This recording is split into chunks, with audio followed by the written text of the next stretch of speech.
하나님과 약속한 예배 시간이 됐습니다. 우리 다 같이 기쁨과 또 감사와 기대하는 마음으로 하나님께 예배하겠습니다. 다 같이 자리에서 일어서서 묵상기도 드리심으로 9월의 첫째 주일 예배를 우리 하나님께 올려드리겠습니다.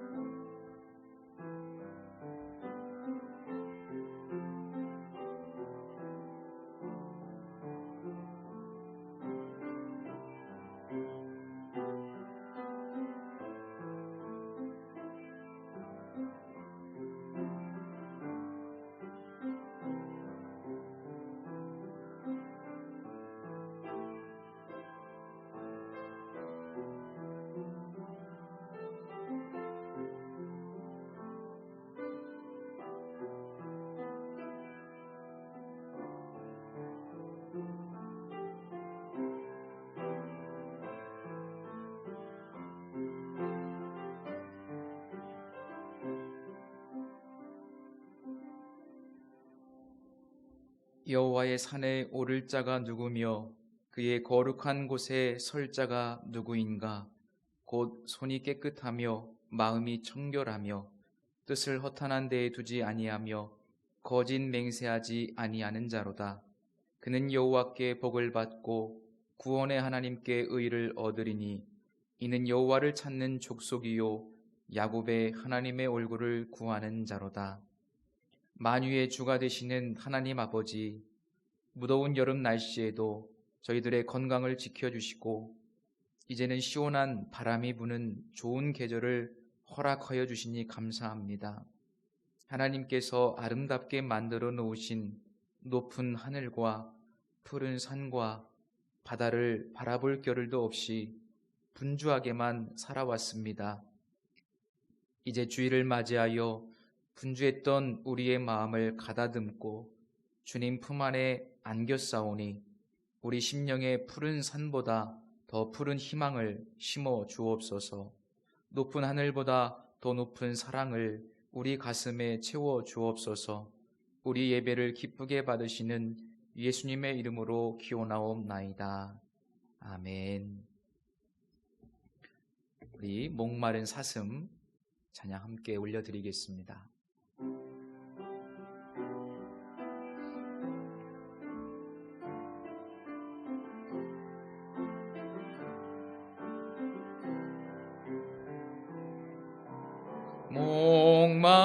목마른 사슴 시내 물을 찾아 헤매이듯이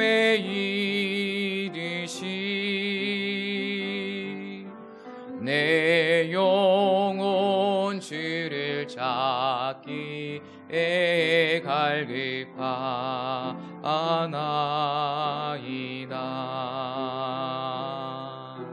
주님만이 나의 힘, 나의 방패, 나의 참 소망.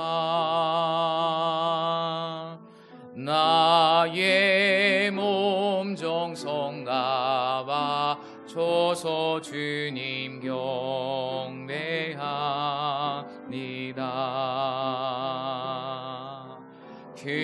금보다 귀한 나의 주님, 내게 만족 주신 주,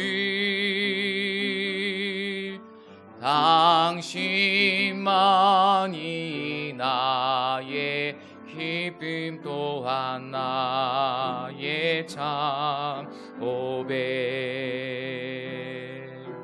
주님만이 나의 힘, 나의 방패, 나의 참 소망.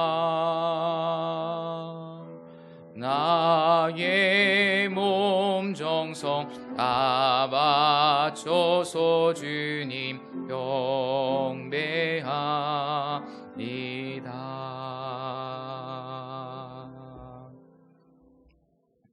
아멘. 우리 다 함께 사도신경으로 신앙 고백 드리겠습니다. 나는 전능하신 아버지 하나님, 천지의 창조주를 믿습니다. 나는 그의 유일하신 아들, 우리 주 예수 그리스도를 믿습니다. 그는 성령으로 잉태되어 동정녀 마리아에게서 나시고 본디오 빌라도에게 고난을 받아 십자가에 못 박혀 죽으시고 장사된 지 사흘 만에 죽은 자 가운데서 다시 살아나셨으며 하늘에 오르시어 전능하신 아버지 하나님 우편에 앉아 계시다가 거기로부터 살아있는 자와 죽은 자를 심판하러 오십니다. 나는 성령을 믿으며 거룩한 공교회와 성도의 교제와 죄를 용서받는 것과 몸의 부활과 영생을 믿습니다. 아멘. 이 시간은 잠시 참회 기도를 드리는 시간입니다. 은혜로우신 하나님 앞에 우리의 생각과 우리의 말과 행동으로 행함으로써 지은 죄도 있지만 행하지 않음으로써 지은 죄도 있습니다. 이 시간에 우리 자신을 뒤돌아보며 참회 기도를 드리겠습니다.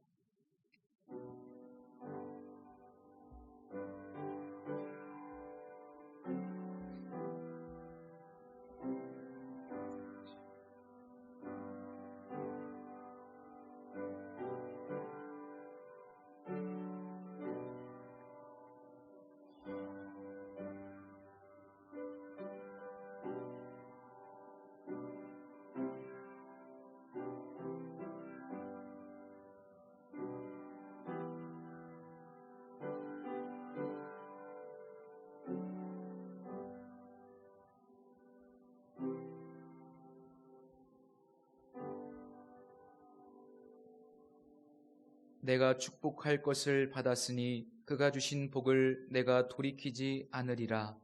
야곱의 허물을 보지 아니하시며 이스라엘의 반역을 보지 아니하시는도다. 아멘. 우리 함께 자리에 앉으셔서 찬송가 15장 찬양 드리겠습니다.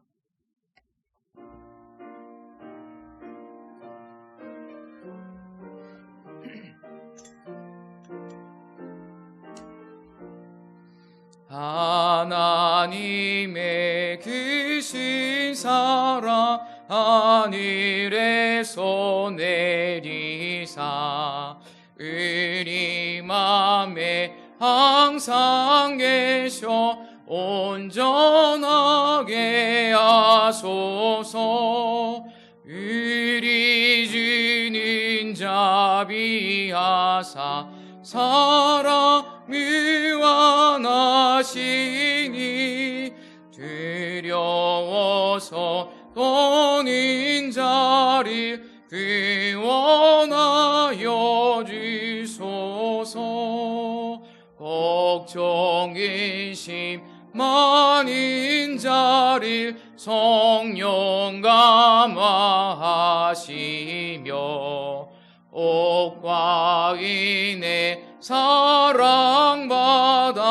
평안하게 하소서. 점과 빛이 되신 주님 항상 인도하셔서 마귀 유혹하는 것을 속히 끊게 하소서. 전능하신 아버지여 주의 능력 주시고 우리 맘에 임하셔서 떠나가지 마소서. 주께 영광 항상 돌려 전사처럼 섬기며 주의 사랑 영영토록 찬송하게 하소서. 우리들이 거듭나서 흠이 없게 하시고 베푸신 구원받아 온전하게 하소서. 영광에서 영광으로 천국까지 이르러 크신 사랑 감격하여 경배하게 하소서. 아멘.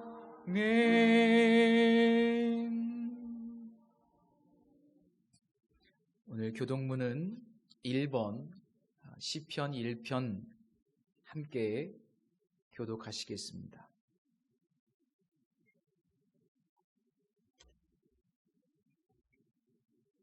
우리 기도하는 마음으로 함께 교독합니다. 복 있는 사람은 악인들의 꾀를 따르지 아니하며 죄인들의 길에 서지 아니하며 오직 여호와의 율법을 즐거워하여 그는 시냇가에 심은 나무가 철을 따라 열매를 맺으며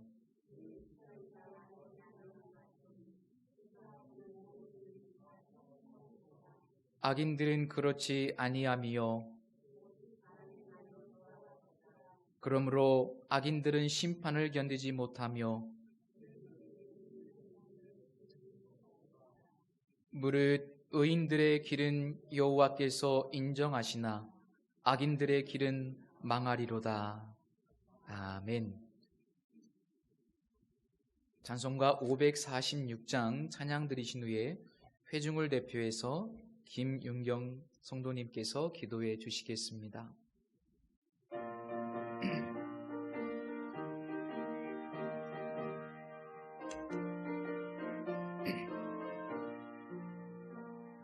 주님 약속하신 말씀 위에서 영원토록 주를 찬송하리라. 소리 높여 주께 영광 돌리며 약속 믿고 굳게 서리라. 굳게 서리 영원하신 말씀 위에 굳게 서리. 굳게 서리 그 말씀 위에 굳게 서리라. 주님 약속하신 말씀 위에서 세상 염려 내게 엄습할 때에 용감하게 힘써 싸워 이기며 약속 믿고 굳게 서리라. 굳게 서리 영원하신 약속에 굳게 서리. 굳게 서리 그 말씀 위에 굳게 서리라. 주님 약속하신 말씀 위에서 영원하신 주의 사랑이 믿고 성령으로 힘써 싸워 이기며 약속 믿고 굳게 서리라. 굳게 서리 영원하신 말씀 위에 굳게 서리. 굳게 서리 그 말씀 위에 굳게 서리라. 주님 약속하신 말씀 위에서 성령 인도하는 대로 행하며 주님 품에 항상 안식 얻으며 약속 믿고 굳게 서리라. 굳게 서리 영원하신 말씀 위에 굳게 서리. 굳게 서리 그 말씀 위에 굳게 서리라.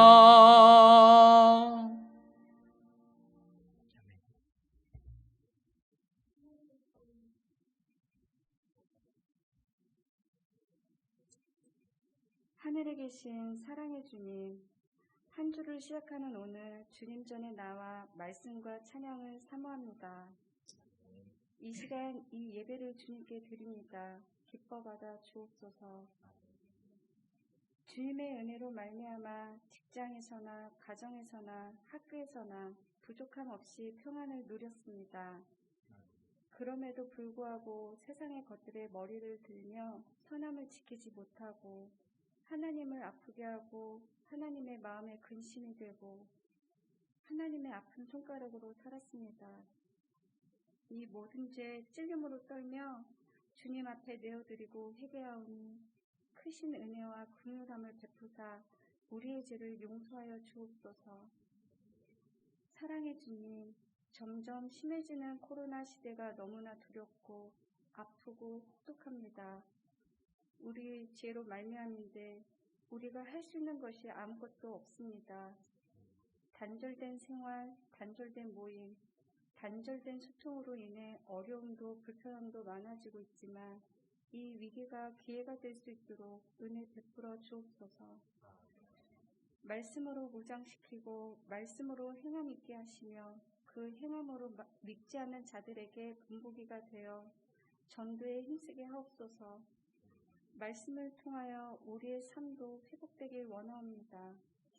깨어진 관계와 상한 심령이 회복되고 나태해진 신앙과 예배가 회복되고 하나님에 대한 큰 사랑이 회복되어 하나님의 기쁨이 되는 자녀와 비전교회가 될 수 있도록 자비 베풀어 주옵소서. 우리의 기쁨이 되시는 주님, 주님의 크신 사랑으로 비전 성도들은 주님의 일을 기뻐 행합니다. 그 손길들을 기억하사 복을 더하여 주옵소서. 그 선행 삶은 주님의 일을 마다하지 않고 더 열심을 내는 비전 성도들이 더 많아지길 간구합니다. 늘 성령 충만으로 주님의 말씀을 전하시는 우리 담임 목사님을 더 축복하여 주옵시고 말씀 전하실 때 우리의 영을 맑게 하시어 영의 양식을 놓치지 않게 하옵소서. 사랑이 많으신 예수님의 이름으로 기도드립니다. 아멘.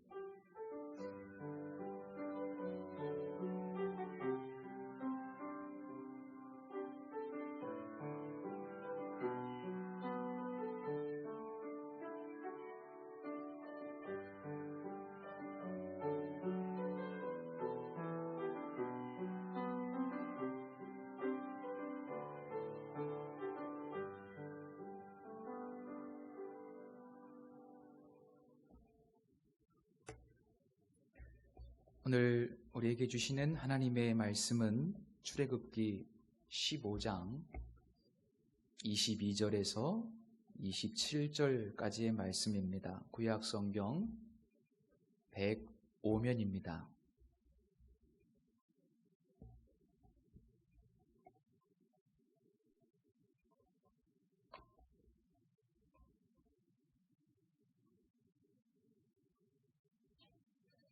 우리 다 같이 한 목소리로 이 하나님의 말씀을 봉독하겠습니다.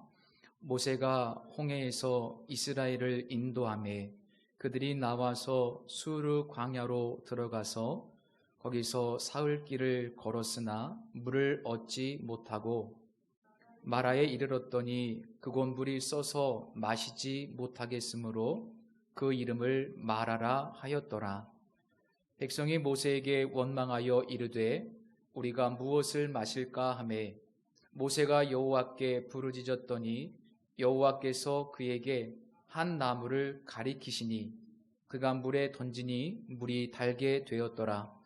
거기서 여호와께서 그들을 위하여 법도와 율례를 정하시고 그들을 시험하실세 이르시되 너희가 너희 하나님 나 여호와의 말을 들어 순종하고 내가 보기에 의를 행하며 내 계명에 귀를 기울이며 내 모든 규례를 지키면 내가 애굽 사람에게 내린 모든 질병 중 하나도 너희에게 내리지 아니하리니 나는 너희를 치료하는 여호와임이라.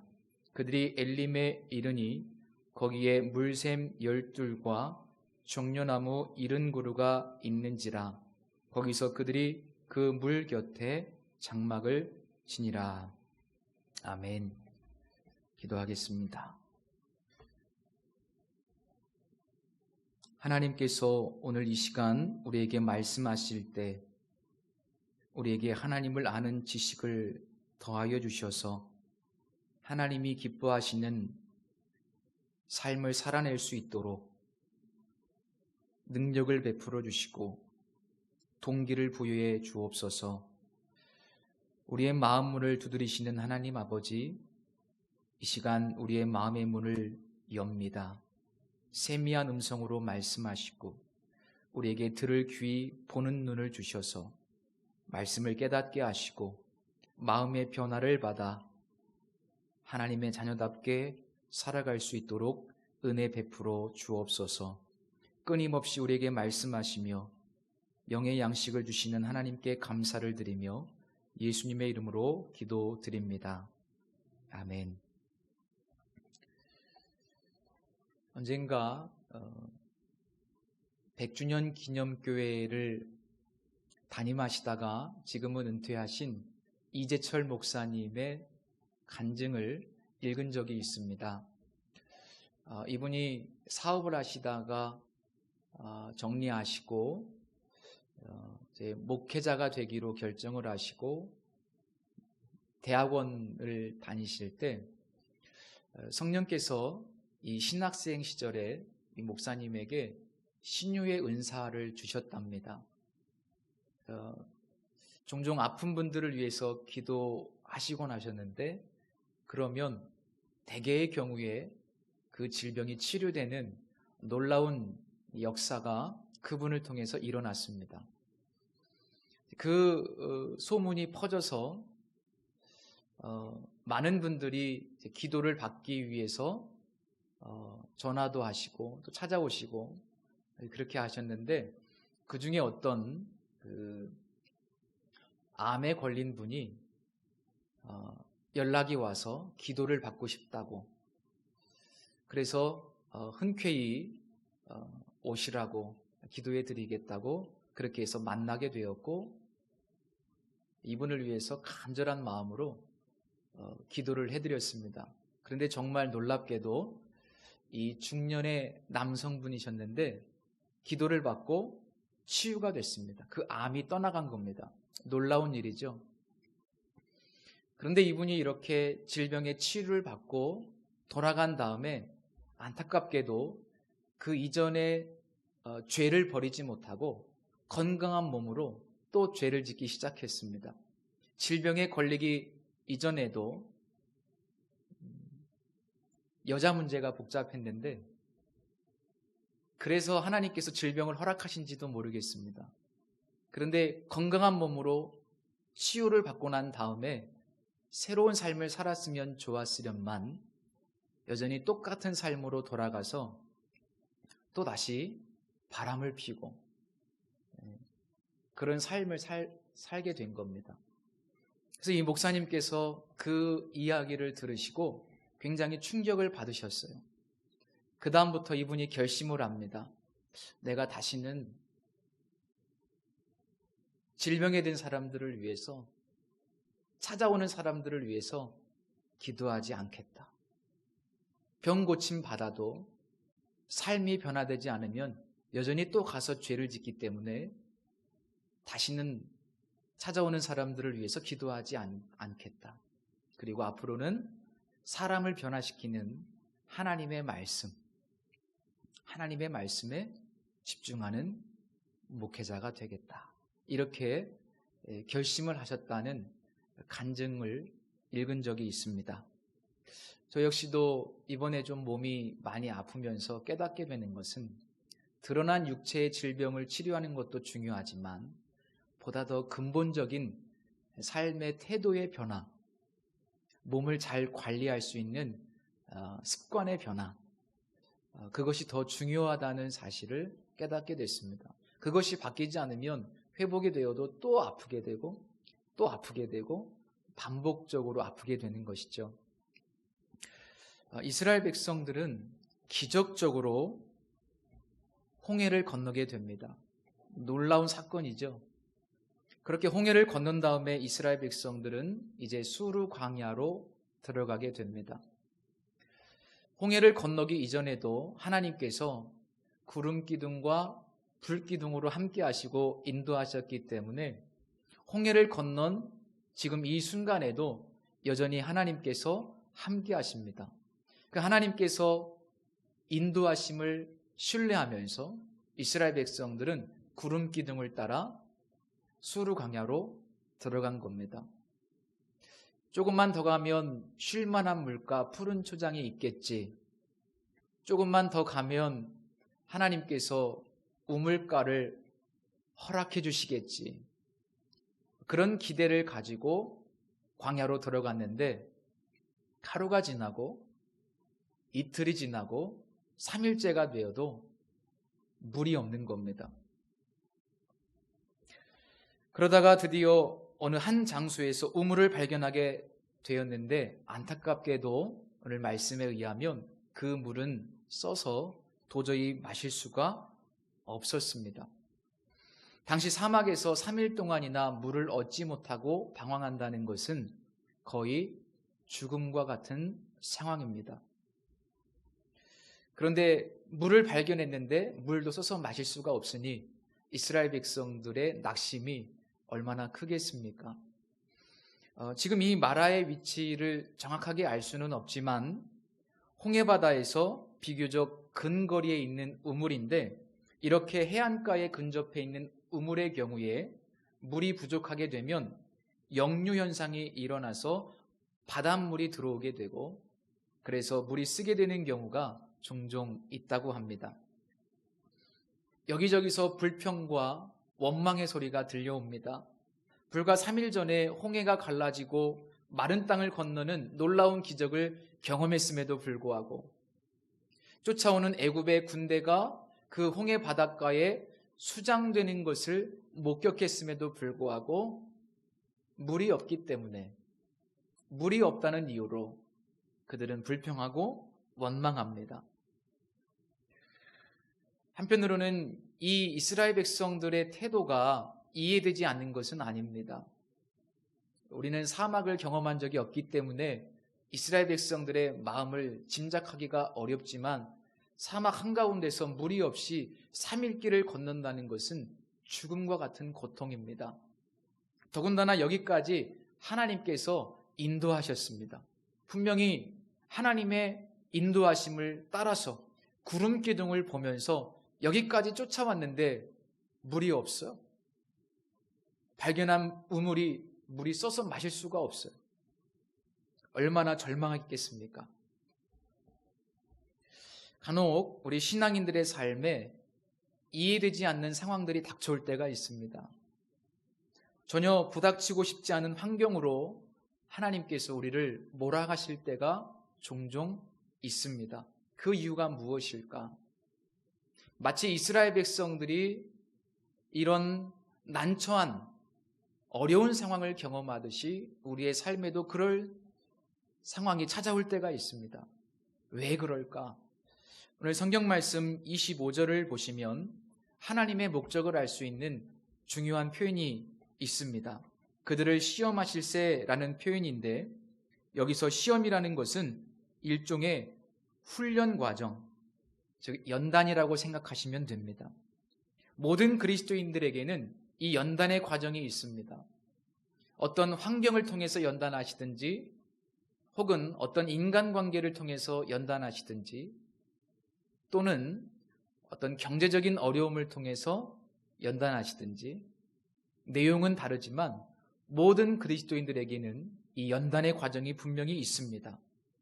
3일 전에 홍해를 건너왔는데 이 홍해 사건은 신학적으로 해석을 한다면 새로운 공동체, 즉 교회의 탄생을 의미하기도 하고 개인적으로 적용해 본다면 새로운 피조물이 된 사건, 구원 사건이기 때문에 새로운 피조물이 된 영적인 사건입니다.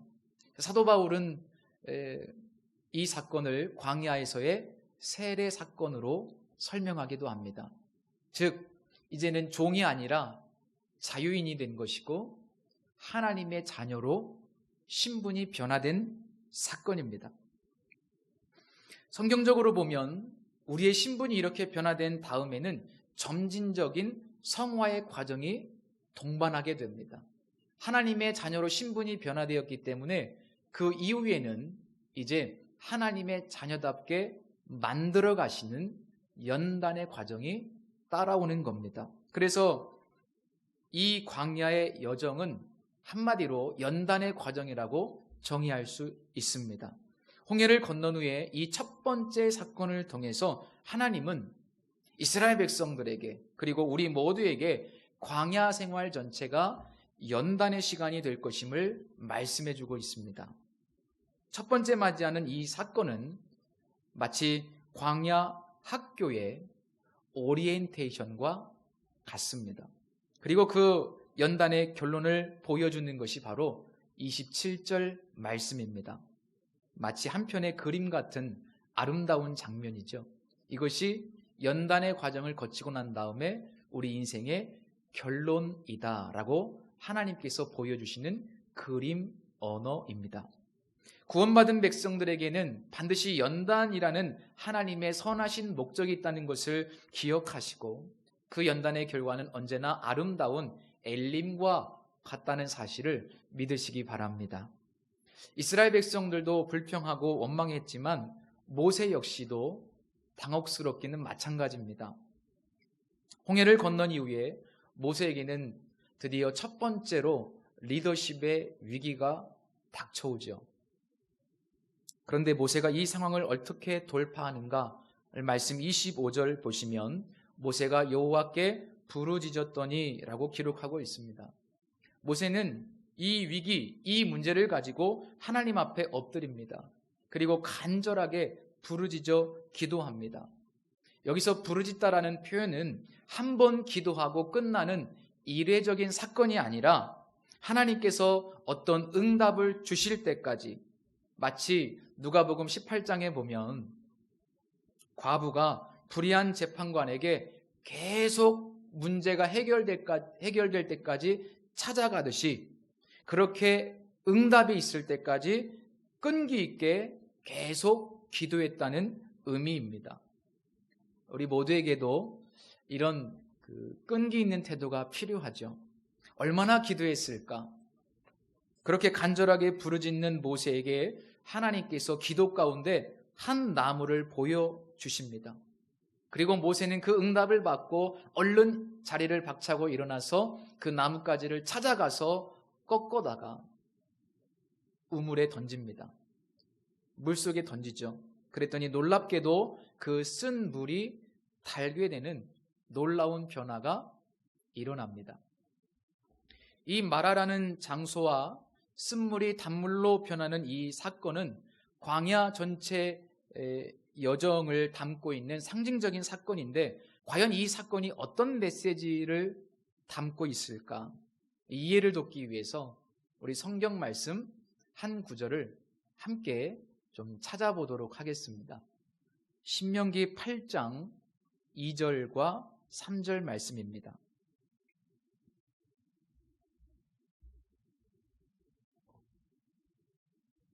구약성경 274면입니다.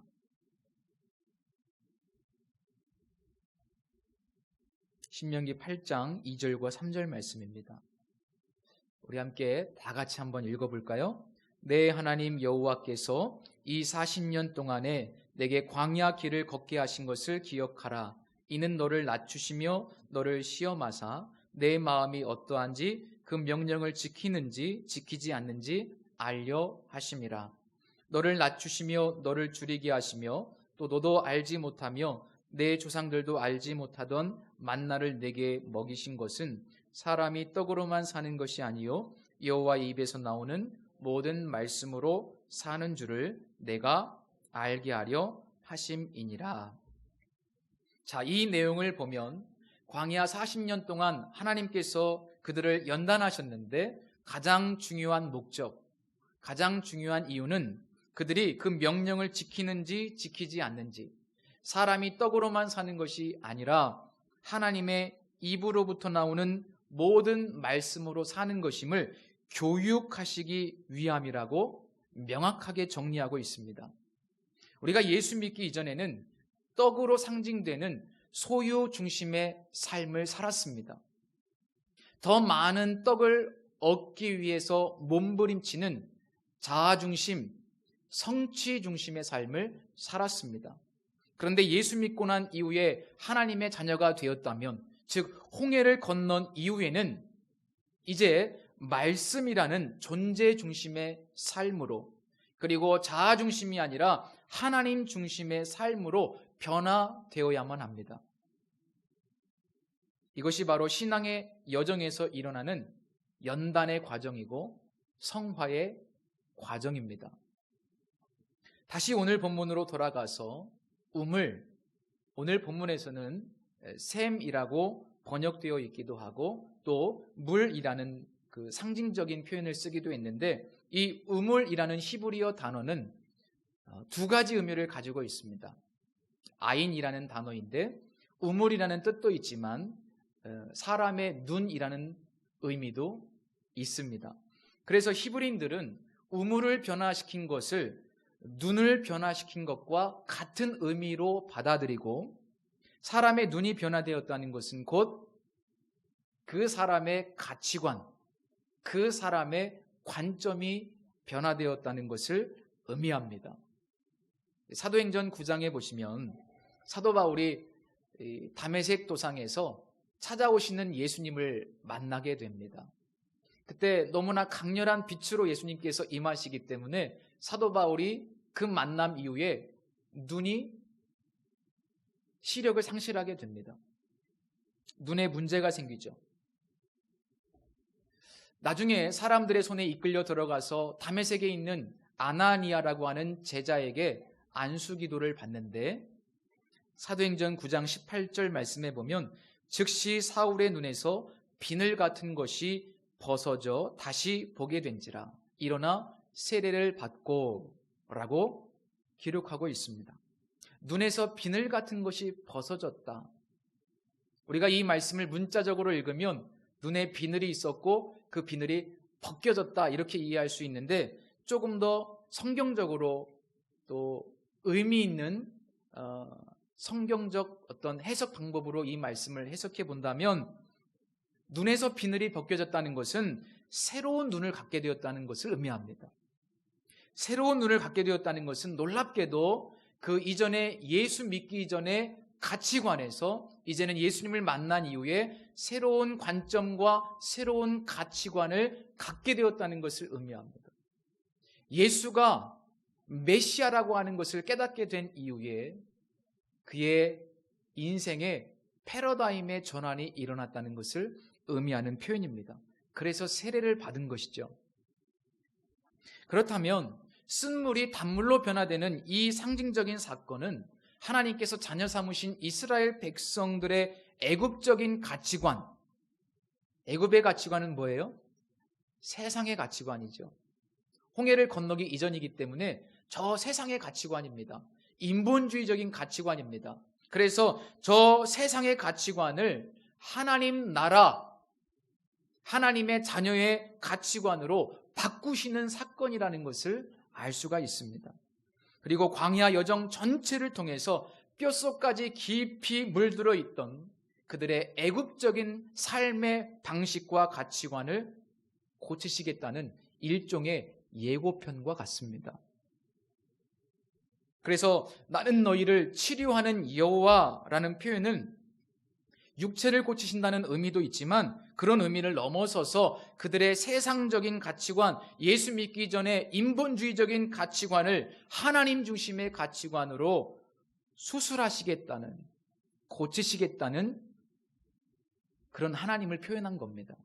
그래서 치료하시는 여호와, 이 표현을 고치시는 여호와 이렇게 우리가 바꾸어서 읽을 수가 있습니다. 아주 큰 수술이 될 것이고 오랜 시간이 걸리겠지만 결코 실패하지 않는 수술이 될 겁니다. 왜냐하면 하나님은 완전한 의사이시기 때문입니다. 그렇다면 우리가 이제 생각해 볼 것은 하나님 중심의 가치관은 무엇일까? 하나님의 자녀된 백성의 가치관은 무엇인가? 이것이 중요합니다. 좀 전에 우리가 함께 신명기 8장의 말씀을 찾아 읽어보았는데 그 말씀이 바로 아주 중요한 해석의 기초가 됩니다. 비슷한 말씀, 내용이 오늘 본문에도 기록되어 있습니다. 25절을 보시면 여호와께서 그들을 위하여 법도와 율례를 정하셨다. 이렇게 기록되어 있고 26절에도 보시면 너희가 너희 하나님 나 여호와의 말을 들어 순종하고 내가 보기에 의를 행하며 내 계명에 귀를 기울이며 내 모든 규례를 지키면이라고 말씀하고 있습니다.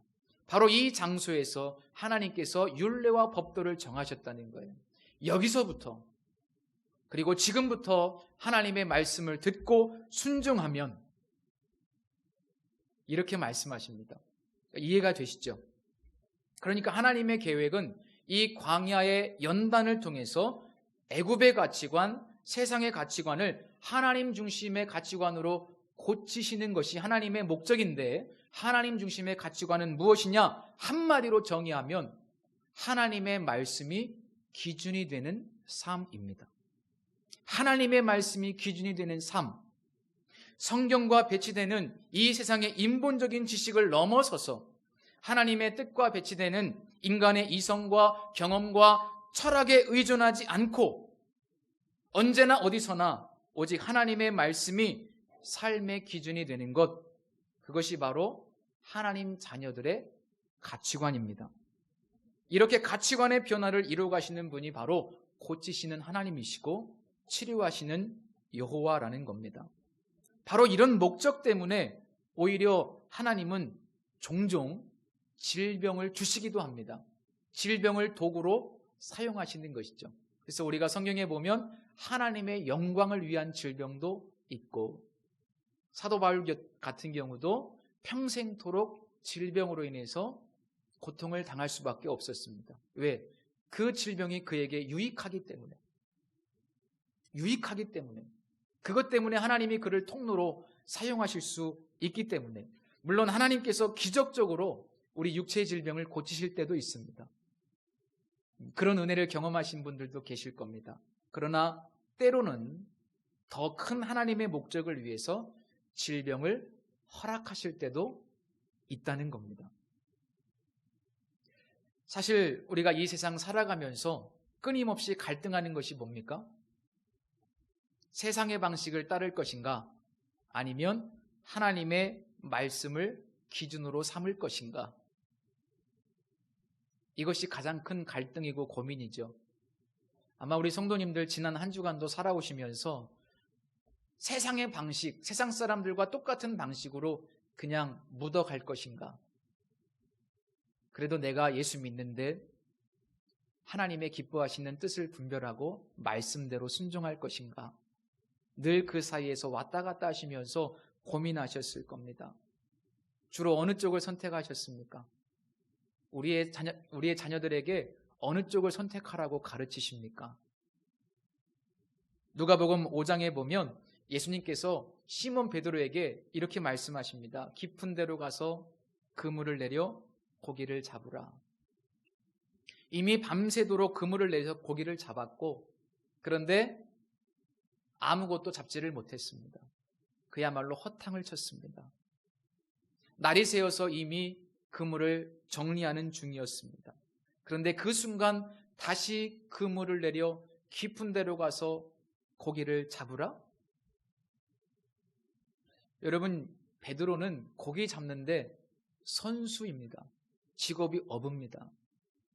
반면 예수님의 직업은 뭐예요? 목수예요. 석수입니다. 상식적으로, 경험적으로, 논리적으로 예수님의 말씀은 말이 안 되는 요구입니다. 지금 이 순간 깊은 데로 가서 다시 그물을 내려라. 그렇게 깊은 곳에 물고기가 있지도 않습니다.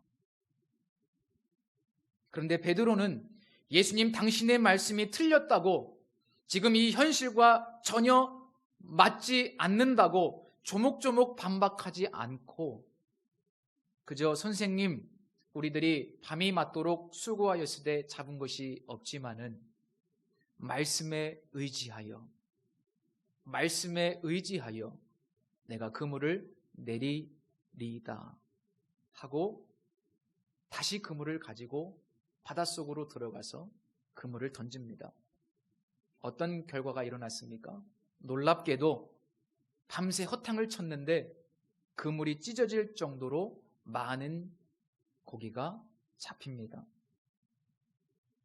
우리가 이 험한 세상 한복판에서 살아가는데 어느 쪽을 선택할 것인가 매 순간 선택의 순간에 직면하게 되는데 그런 현실적인 고민이 닥쳐올 때마다 이 베드로의 선택과 고백을 기억하셔야만 합니다. 말씀에 의지하여. 말이 안 되는 말씀이지만 지금 내 상황은 전혀 말씀과 배치되지만 내 이성과 경험에 부합하지 않지만 그럼에도 불구하고 우리 예수 믿는 사람은 말씀에 의지하여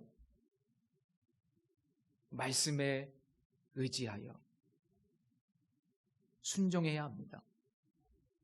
마치 쓴물과 단물이 대조를 이루듯이 아무것도 없는 빈 그물과 풍성한 그물이 대조를 이룬다는 것을 기억하십시오. 그 중심에는 말씀이 있습니다. 말씀에 의지하느냐, 말씀에 의지하지 않느냐. 그것이 빈 그물과 풍성한 그물을 가를 수 있는 가장 중요한 요소가 됩니다. 사사시대에 베들레헴에 엘리멜렉이라고 하는 사람이 있었죠. 베들레헴에 살고 있었는데 흉년이 들었습니다. 그래서 고민 끝에 아내와 두 아들을 데리고 저 이방 땅인 모압 땅으로 이사를 갑니다. 그런데 안타깝게도 엘리멜렉이 죽게 되고 채 10년이 되지 않아 사랑하는 두 아들 말론과 기럨도 이방 땅에서 젊은 나이에 요절하고 맙니다. 이제 과부가 된 나오미는 어쩔 수 없이 정말 비참한 심정으로 며느리 룻과 함께 고향 베들레헴으로 돌아오게 되죠. 해가 뉘엿뉘엿 기울어질 때 터덜터덜 아무것도 없이 베들레헴에 도착을 하게 되는데 그때 사람들이 나오미의 모습을 보면서 수군거립니다. 저 사람 혹시 나오미 아니야? 아닌 것 같은데? 아니야, 나오미야. 사람들이 수군거립니다. 그 사람들을 향하여 나오미가 뭐라고 이야기합니까? 이렇게 이야기하죠. 나를 나오미라고 부르지 말고 나를 마라라 부르라. 이는 전능자가 나를 심히 괴롭게 하셨음이니라. 기쁨, 즐거움, 행복이라고 하는 의미를 가지고 있는 이 나오미의 인생이 마라, 즉 쓴물과 같은 인생이 됐습니다. 왜 그렇게 되었을까? 성경에 직접적인 언급은 없습니다만 사사들이 치리하던 때 그리고 엘리멜렉이라고 하는 그 이름을 통해서 원인을 추측해 볼 수 있다고 생각합니다. 엘리멜렉이라고 하는 이름은 하나님은 나의 왕이시다라는 뜻입니다. 그러나 엘리멜렉은 왕이신 하나님의 말씀이 기준이 되었던 것이 아니라 사사들이 치리하던 때, 즉 자기의 소견에 옳은 대로 모든 사람이 살던 그 시대에 역시 엘리멜렉도 왕이신 하나님의 뜻을 버리고 하나님께서 기뻐하지 않는 선택을 한 거예요. 하나님의 말씀을 저버리고 자신의 경험과 이성적인 판단을 앞세워서 부유하게 보이는, 풍성하게 보이는 저 이방 땅, 모압 땅으로 떠나버린 겁니다. 그러나 하나님은 그 선택을 기뻐하지 않으셨습니다. 결국 우리는 이 이야기를 통해서 하나님의 백성이 하나님 중심의 가치관을 버릴 때, 하나님의 말씀을 떠날 때 어떤 결과를 맞이하게 되는지를 분명히 확인할 수 있습니다.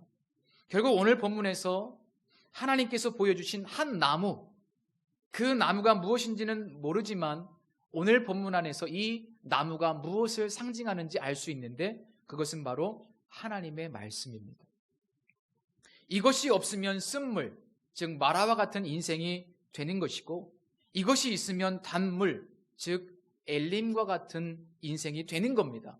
말씀에 따라서 우리의 인생이 쓴물이 될 수도 있고 단물이 될 수도 있습니다. 말씀에 따라서 우리의 인생이 빈 그물이 될 수도 있고 찢어질 듯한 풍성한 그물이 될 수도 있습니다. 바로 이런 이유 때문에 지금도 하나님은 아주 적극적으로 우리의 가치관, 우리의 세상의 관점과 방식을 치료하십니다. 그래서 우리 모두는 지금 공사 중이에요. 교만할 필요가 없습니다. 아직도 공사 중입니다.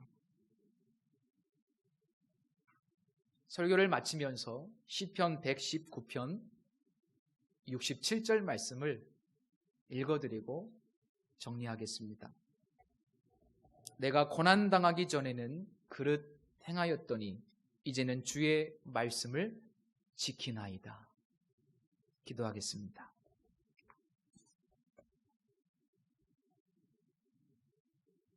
하나님의 은혜로 우리를 하나님의 자녀로 부르시고 그 신분에 합당한 거룩한 백성으로 만드시기 위해 지금도 우리를 고치시는 여호와 라파의 하나님, 하나님께서 우리를 어찌 사랑하시는지 이 말씀을 통해서 깨닫게 하시고, 때로는 우리의 삶에 닥쳐오는 여러 가지 원인을 알 수 없는 상황들, 어쩌면 그것을 통해서 우리를 사랑으로 고치시는 하나님의 연단의 과정임을 깨닫게 하여 주옵소서.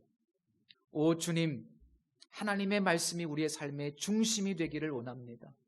어떤 선택과 결정의 순간에 하나님의 뜻이 우리의 삶의 기준이 되게 하여 주옵소서.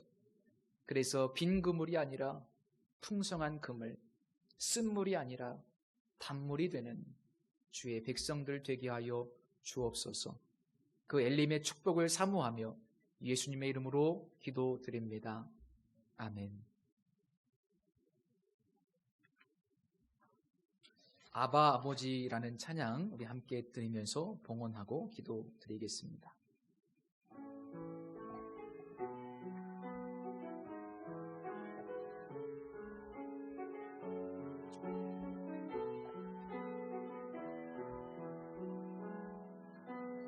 아바 아버지, 아바 아버지, 나를 안으시고 알아보시는 아바 아버지, 아바 아버지, 아바 아버지, 나를 도우시고 힘주시는 아버지. 주는 내 마음을 고치시고 볼 수 없는 상처 만지시네. 나를 아시고 나를 이해하시네. 내 영혼 새롭게 세우시네. 우리 다시 한번 아바 아버지, 아바 아버지, 아바 아버지, 나를 안으시고 바라보시는 아바 아버지, 아바 아버지, 아바 아버지, 나를 도우시고 힘주시는 아버. 주는 내 마음을 고치시고, 주는 내 마음을 고치시고 볼 수 없는 상처 만지시네. 나를 아시고 나를 이해하시네. 내 영혼 새롭게 세우시네. 우리 잠시 묵상으로 기도드리겠습니다. 하나님은 우리를 너무나 사랑하셔서 우리를 고치시기를 원합니다. 포기하지 않으시고 끝까지 우리를 고치시는 하나님이십니다. 때로는 어려움도 주시고, 때로는 질병도 주시고, 때로는 상처와 아픔도 주시지만 우리를 고치시기 위한 하나님의 사랑의 손길입니다. 이제 우리가 믿음으로 반응하시고 또 하나님의 말씀을 붙드십시오. 하나님의 말씀을 붙들수록 우리의 삶에 엘림의 축복이 이루어집니다. 우리 함께 그런 믿음의 결단을 드리는 기도 드리겠습니다. 아버지,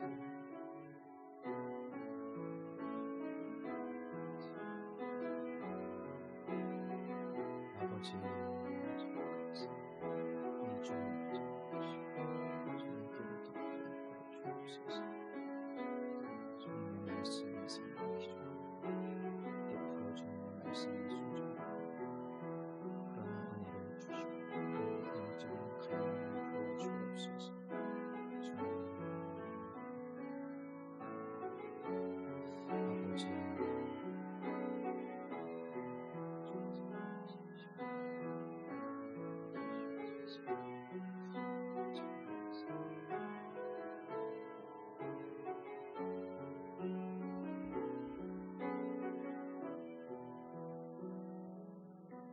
주님, 이 시간 충만하게 우리 가운데 임재하여 주옵소서. 우리의 마음에 하나님을 사랑하여 하나님의 말씀에 100% 순종하고자 하는 믿음의 갈망을 주시고 선택과 결정의 순간순간마다 갈등과 고민하지 말고 말씀에 의지하여 결단하게 하옵소서. 그래서 하나님이 이루어 가시는 놀라운 축복을 간증하는 하나님의 백성들이 되기를 원합니다. 이 시간 예배를 드리며 귀한 예물을 구별해 드린 손길들을 기억하시고 무엇이 부족하지 않도록 늘 하나님께서 채우시고 또 아버지 하나님 주신 것에 감사하며 자족하며 많은 것을 주신다면 이웃과 나누며 하나님의 뜻대로 살아가는 또 염려하지 않고 한 주간을 살아갈 수 있는 우리 모두가 되게 하여 주옵소서. 예수님의 이름으로 감사하며 기도드립니다. 아멘.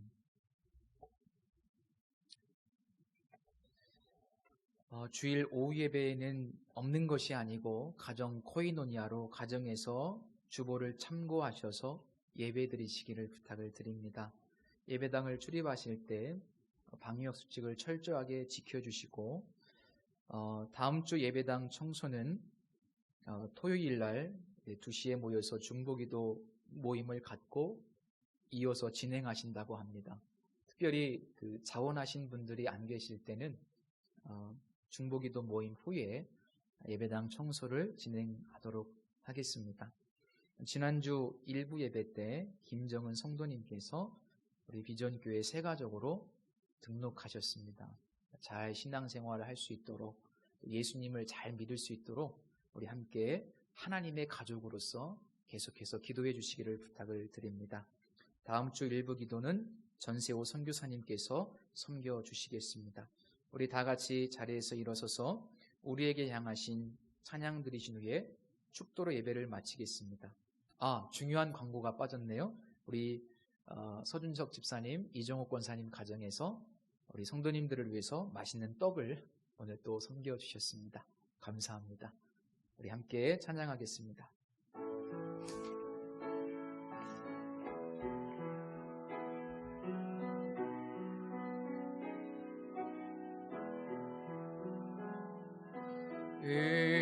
우리에게 향하신 여호와의 인자하심이 크고 기도다 크시도다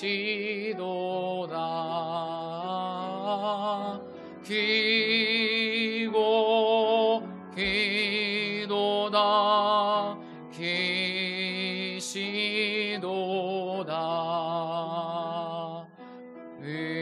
우리에게 향하신 여호와의 진실하심이 영원하시도다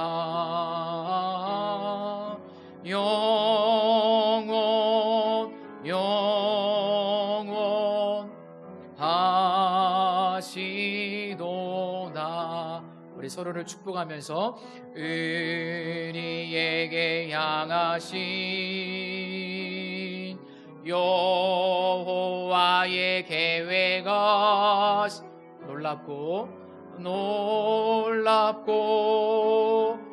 놀랍다 놀라우시도다.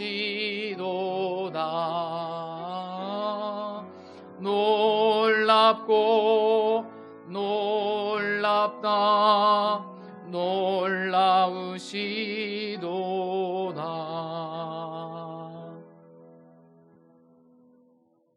지금은 교회의 머리가 되시는 예수 그리스도의 은혜와 하나님의 측량할 수 없는 사랑하심과 성령님의 충만, 교통, 인도하심이 우리를 주의 은혜로 구원하시고 말씀이 기준이 되는 삶을 살도록 하시기 위해서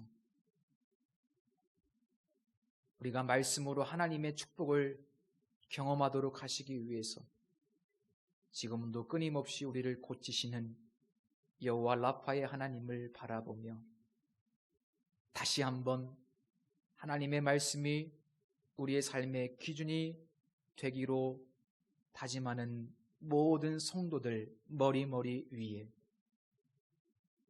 우리 비전교회 위에 이제로부터 영원토록 함께 계실지어다. 아멘.